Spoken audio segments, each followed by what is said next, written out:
ശരീരം ആവിൻരൂപി നൽകുമ്പോ എന്നല്ലെല്ലാം പ്രത്യാശയോടെ ചേർന്നത് പാടുമോ? കേൾക്കാരാ കേൾക്കാറാ തൻ കാഹളധ്വനി നാം പോകാറാ ഈ പാർത്തനം വിട്ട്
மரணமே உன் கூர் எங்கே, பாதாளமே உன் ஜெயம் எங்கே?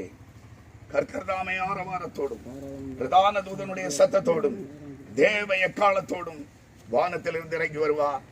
அப்பொழுது கிறிஸ்துவுக்குள் மரித்தவர்கள் முதலாவது எழுந்திருப்பார்கள். எக்காலம் துணிக்கும், அப்போது மரித்தோர் அழிவில்லாதவர்களாய் எழுந்திருப்பார்கள் என்கிற சத்திய வேதவாக்கு நிறைவேறுகிற உயிர்த்தெழுதலின் மகா நாளிலே நம்முடைய அன்பு தாயார் சுந்தரமன்மையானவர்களுடைய சரீரம் இந்த பூமியிலிருந்து அழிவுக்குரிய அடிமைத்தனத்திலிருந்து மீட்கப்பட்டு தேவனுடைய பிள்ளைகளுக்குரிய மகிமையான சுயாதீனத்தை பெற்று வானத்துக்குரிய மேனியாய் விழித்தெழும்பும் என்கிற மகிமையின் நம்பிக்கையோடு இந்த சரீரத்தை மண்ணுக்கு மண்ணாக, சாம்பலுக்கு சாம்பலாக, புழுதிக்கு புழுதியாக பூமிக்கு ஒப்புக் கொடுக்கிறோம். நீயோ வென்றால் முடிவு வரை மட்டும் போயிரு. நீ போய் இளைப்பாறிக் கொண்டிருந்து நாட்களின் முடிவிலே உன் சுதந்திர வீதத்திற்கு எழுந்திருப்பாய்.